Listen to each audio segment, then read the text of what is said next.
அன்பு நெஞ்சங்களுக்கு இனிய இனிய வணக்கங்கள்ங்க. ஆளுநர் மூலமாக மெல்ல மெல்ல தன்னுடைய ஆட்டத்தை தொடங்கியிருக்கா டெல்லி அப்படின்னு யோசிக்க தோணுதுங்க. ஏன் அப்படின்னா, ஒரு பக்கம் மேகதாது, இன்னொரு பக்கம் மூன்றாவது இடத்துக்கு தள்ளப்பட்ட தமிழ் தாய் வாழ்த்து. இவை எல்லாவற்றிலும் ரொம்பவே அடக்கி வாசிக்கிறாரா சிஎம் விஜய் அப்படின்னு கேள்விகள் வருது. இதுக்கு பின்னாடி ஓடிக்கொண்டிருக்கிற முக்கியமான அரசியல். இன்னொரு பக்கம் வைகோ போட்ட ஒரு மெகா திட்டம், அதை தவிடுபடியாக்கி விட்டார் விஜய் அப்படின்லாம் சொல்றாங்க. அதை கூலா ஆஃப் ஆக்கிட்டாரு அப்படிங்கிறாங்க. என்ன நடந்துட்டு இருக்கு? இந்த பின்னணிகள் தான் இன்றைய நம்முடைய விரிவான இளங்கோவன் எக்ஸ்பிரஸ். நான் உங்கள் சகோ சே த இளங்கோவன். நிகழ்ச்சிக்கு போகலாம்.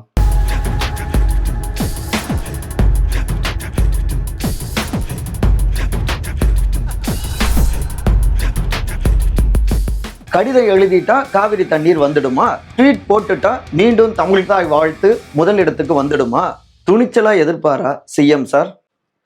என்ன தேடிக்கிட்டு இருக்கீங்க அப்படின்னு விசாரிச்சா திமுகவுடைய உடன்பிறப்புகள் கிட்ட, ஒன்றும் இல்லைங்க, சிஎம் எழுதின கடிதத்துல மானே தேனே பொன்மானே அதெல்லாம் இருக்கா அப்படின்னும், அதுக்கப்புறம் ஒன்றிய அரசாங்கத்துக்கு எதிரான உண்மையான உணர்வுபூர்வமான அழுத்தத்தை கொடுத்திருக்காரா அப்படின்னு அந்த கடிதத்துல தேடி பார்க்கிறோம்.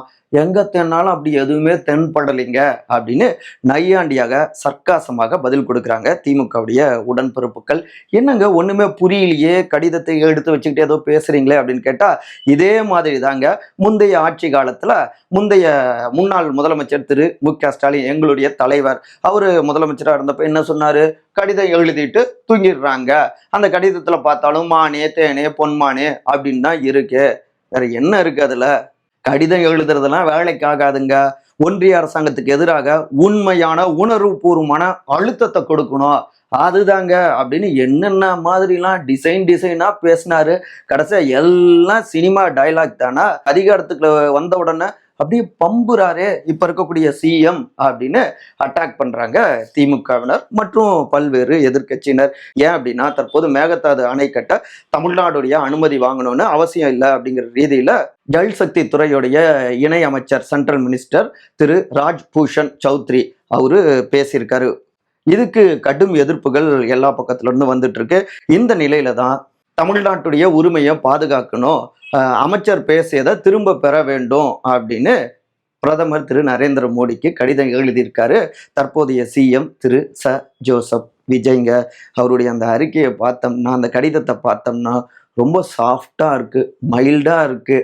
வேற என்னத்தை சொல்ல அப்படிங்கிறாங்க எதிர்கட்சிகள்லாம். இங்க மட்டும் கிடையாதுங்க, நம்முடைய தாய் தமிழ் வாழ்த்து இருக்குல்ல, நெல்லை மனோன்மணியம் சுந்தரனார் பல்கலைக்கழகம் இயற்றியவர், அவர் பெயர்ல இருக்கக்கூடிய பல்கலைக்கழகத்திலேயே 3வது இடத்துக்கு நம்முடைய தாய் தமிழ் தள்ளப்பட்டிருக்கு.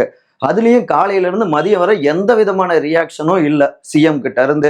அவங்களுடைய அமைச்சர்கள் தான் இது தவறு அப்படின்னு பேசிட்டு இருந்தாங்க. தவறுன்னு நான் சொல்லணும், இதை தடுக்க வேணாமா? சரி, சிஎம் உடனடியாக தன்னுடைய உணர்வை வெளிப்படுத்துறதுக்கு ஏன் இவ்வளோ தயக்கம்? ரொம்ப தாமதமாக ஒரு அறிக்கை தாவேக்காவுடைய பெயர்ல எப்படி வந்திருக்குன்னா, தாய் மொழியை 3ஆம் இடத்துக்கு தள்ளுவதை ஒருபோதும் சகித்துக் கொள்ள மாட்டோம், எங்கள் நிலத்தில் எங்கள் மொழிக்கே முன்னுரிமை, இதை உறுதியாக நாம் நிலைநாட்டுவோம், சட்ட முன்னெடுப்பு தேவையெனில் அதற்கு தயாராகவே இருக்கிறோம், எங்கள் ஆட்சியில் யார் தடுத்தாலும் தாய் தமிழுக்கே முதலிடம் இருக்கும் எல்லாம் சொல்றீங்க. இதை தான் ஃபர்ஸ்ட் சட்டமன்றத்திலையும் அப்பயும் நீங்க சொன்னீங்க. என்ன நடந்தது அப்ப? நம்முடைய தாய் தமிழ் பின்னுக்கு தள்ளப்பட்டது.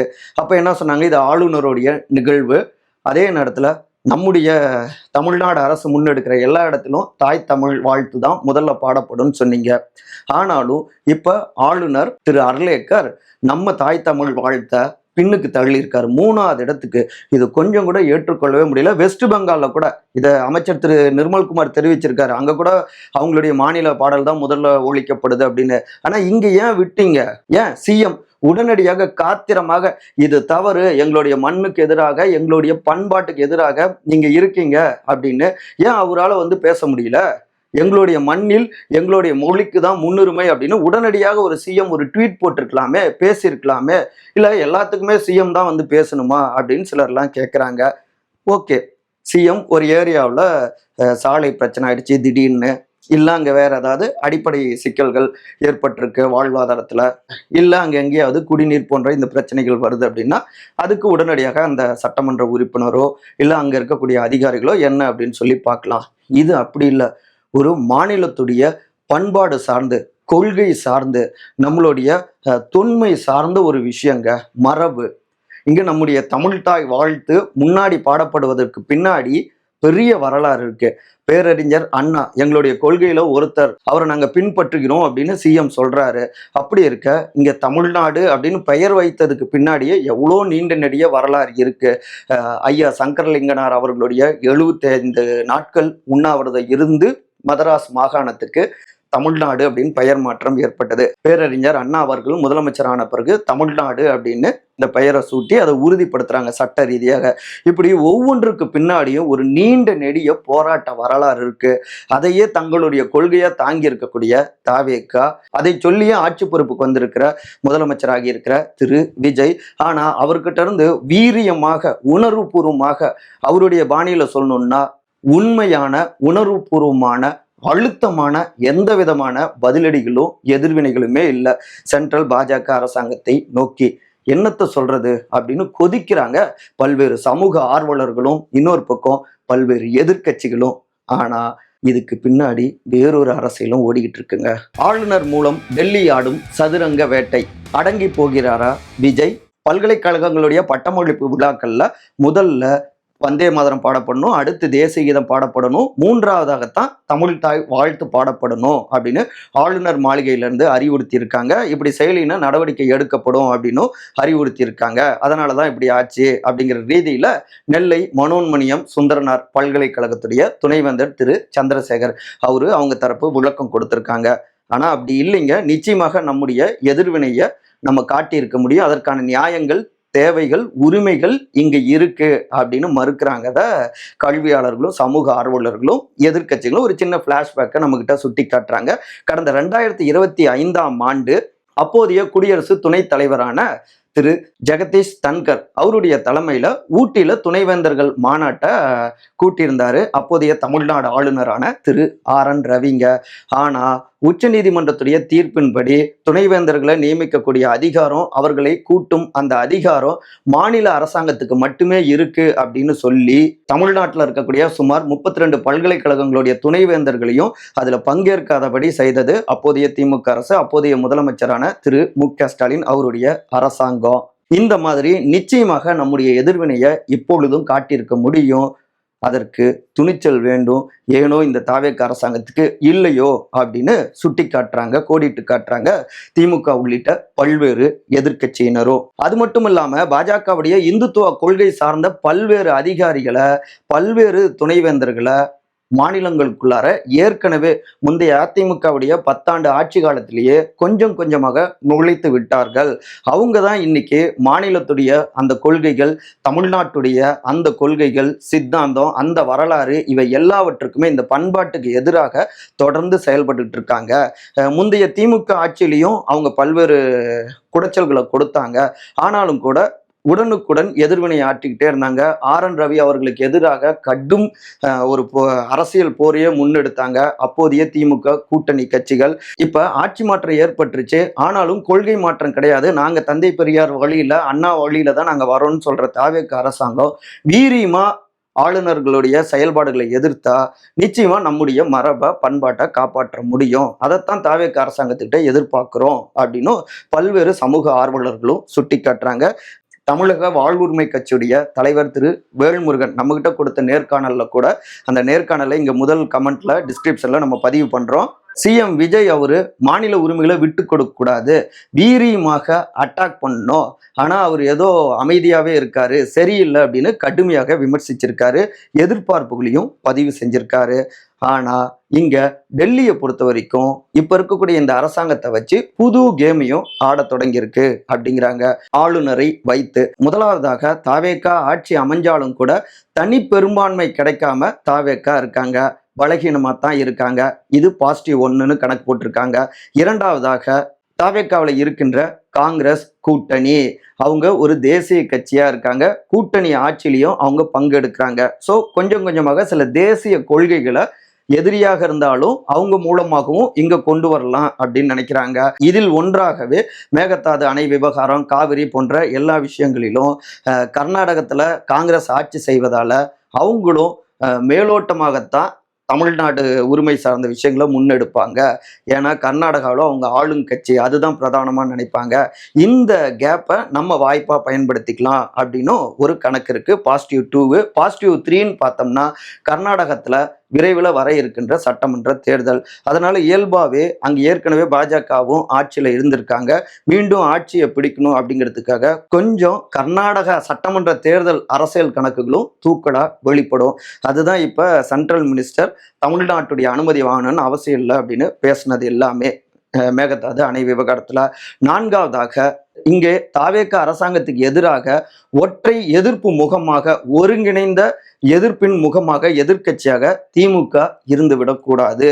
அந்த எதிர்ப்பை டைல்யூட் பண்ணக்கூடிய வகையில புதுசாக பலரும் இருக்காங்க. இப்ப லேட்டஸ்டா திரு அண்ணாமலையும் கூட அவரும் கூட இங்க சென்ட்ரல் கவர்மெண்ட் மேகதாது அணை விவகாரம் சம்பந்தமாக மினிஸ்டர் பேசினார்ல, அதை ஒட்டி தவறு அப்படிங்கிற மாதிரி பேசியிருக்காரு.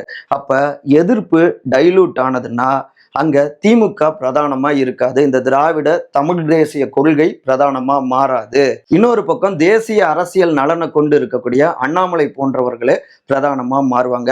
எதிர்ப்பை டைல்யூட் பண்ணுவது, இன்னொரு பக்கம் ஆளுங்கட்சிக்கு குடைச்சலை கொடுப்பது. 5வது முக்கியமாக திமுகவோடு இருந்த அந்த மதசார்பற்ற கூட்டணி கட்சிகள் அப்படியே இங்க தாவேக பக்கம் இடம் மாறி இருக்காங்க. திமுக இன்னைக்கு தனித்து விடப்பட்டிருக்கு. தேசிய பலமும் திமுகவுக்கு இல்லை.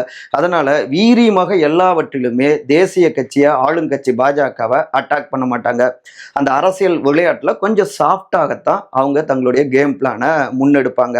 அப்ப இதை தங்களுக்கான வாய்ப்பாக பயன்படுத்தி கொஞ்சம் கொஞ்சமாக தமிழ்நாட்டுக்குள்ளார தாமரையை படரச் செய்வது, ஆழ கால் பதிப்பது அப்படிங்கிற உள்துறை அமைச்சர் திரு அமித்ஷா அவர்களுடைய டீம் இருக்கு இல்லையா, அந்த இன்டெலெக்சுவல் டீம், கொள்கை சார்ந்த அவங்களுடைய டீம் இந்த வேலைகளை தீவிரப்படுத்துறாங்க. அதில் ஒன்றாகவும் ஆளுநர் மூலமாக தங்களுடைய அரசியல் ஆட்டத்தை, சதுரங்க வேட்டையை தொடங்கியிருக்காங்க அப்படின்னும் இந்த பின்னணியில புதிய பார்வையோடு நம்ம கிட்ட பகிர்ந்துக்கிறாங்க தமிழ்நாட்டு நலன் சார்ந்த அரசியலாளர்கள், அரசியல் விமர்சகர்கள், கல்வியாளர்கள், சமூக ஆர்வலர்கள். அதில் ஒன்றாக இப்ப அதிமுக குதிரை பேர அரசியல் உள்ளிட்ட பல விஷயங்களை ஒட்டியும் தொடர்ந்து ஆளுநர்கிட்ட புகார் கொடுத்துட்டு இருந்தாங்க. இன்னொரு பக்கம் திமுகவும் புகார் கொடுத்திருந்தாங்க.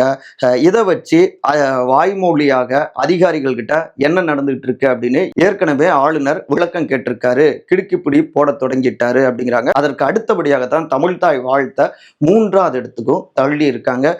இனி போக போக இந்த ஆட்டம் அதிகரிக்கும். இந்த ஆட்டத்தை முற்றுப்புள்ளி வைக்கணும்னா சிஎம் ஓப்பனாக திரு விஜய் வாய் திறந்து தன்னுடைய எதிர்வினைகளை பதிவு செய்யணும். மாநில நலன், மாநில உரிமைகளை விட்டு கொடுக்க மாட்டோம் அப்படின்னு நெஞ்சுரத்தோடு கராராக பேசினால் மட்டுமே டெல்லி தன்னுடைய ஆட்டத்தை டிஃபென்ஸுக்கு மாற்றும். இல்லைன்னா அட்டாக் அவங்க பண்ணுறதா இருக்கும். இங்கே டிஃபென்ஸ் மாறினா அது ஒரு கட்டத்தில் தோல்வியின் பக்கம் தள்ளி விட்டுரும் அப்படின்னும் ஆலோசனைகளையும் அறிவுரைகளையும் கொடுக்குறாங்க கூர்ந்து கவனித்து கொண்டிருக்கிற சமூக ஆர்வலர்கள். வைகோவின் தேசிய திட்டம் புஸ்வானமாக்கிய விஜய். வைகோ இன் பார்லிமெண்ட் என்கிற புத்தகத்தை நாடாளுமன்ற எதிர்க்கட்சி தலைவர் திரு ராகுல் காந்தி வெளியிட தமிழ்நாடு முதலமைச்சர் திரு ச ஜோசப் விஜய் பெற்றுக்கொள்வதாக நிகழ்ச்சியை ஏற்பாடு பண்ணியிருந்தாரு டெல்லியில மதிமுகவுடைய பொதுச் செயலாளர் திரு வைகோங்க. ஆனா ஆகஸ்ட் 5ஆம் தேதி பட்ஜெட் தாக்கல் செய்யப்பட இருக்கு அப்படின்னு அதை காரணமா சொல்லி இந்த விழாவை தவிர்த்திருக்காங்க தமிழ்நாடு முதலமைச்சர். ஆனா உள்ள என்ன அரசியல் அப்படின்னா, ராகுல் காந்தியோடு ஒரே மேடையில் அமர்ந்து பாஜகவை தேவையில்லாம சீண்ட வேணாம், கொஞ்ச நாள் ஆகட்டும் அப்படிங்கிறதுக்காகத்தான் இந்த விழாவை பங்கேற்காம அவாய்ட் பண்ணிட்டாரு சிஎம் அப்படின்னும் இங்க இருந்து தகவல்கள் வருதுங்க. அதே நேரத்துல அந்த புத்தக வெளியீட்டு விழாவை கூட்டணி மேடையா மாத்தி அகில இந்திய அளவுல அந்த கூட்டணிக்கான ஒருங்கிணைப்பாளர் போல தன்னை முன்னிறுத்திக்கலாம், இதை மெகா கூட்டணியை சாத்தியப்படுத்தினதே வைகோ தான் அப்படின்லாம் பிளான் பண்ணியிருந்தாரு. ஆனா எல்லா ஆசைகளையும் புஸ்வானமாக்கிட்டாரு விஜய். ஆனாலும் இதை காட்டிக்க முடியாது இல்லையா, அதனால தான் இல்லை டெல்லியில அதிக அளவுல கூட்டம் வரும், நம்ம சிஎம் வந்தா நிறைய பேர் வருவாங்க, அதனால தான் நானே வேணாங்க அப்படின்னு தவிர்த்துக்க சொல்லிட்டேன் அப்படின்னு புதுசா ஒரு வரலாறு சொல்லியிருக்காரு வைகோ. மற்றபடி இதே போன்ற அரசியல் சார்ந்த காணொலிகளுக்கான உங்கள் சகோ சேத்தலங்கவன் சேனலை சப்ஸ்கிரைப் பண்ணுங்க. மற்றபடி அனைவரும் அன்பால் ஒருங்கிணைந்திருப்போம். ஒன்று சொல்ல மறந்துட்டேன், வேர் என்பது புகழை விரும்பாத மலரின் வடிவம் அப்படின்னாரு கவிஞர் கலீல் ஜிப்ரான். சும்மா சொல்லணும்னு தோணுச்சு. நன்றி, வணக்கம்.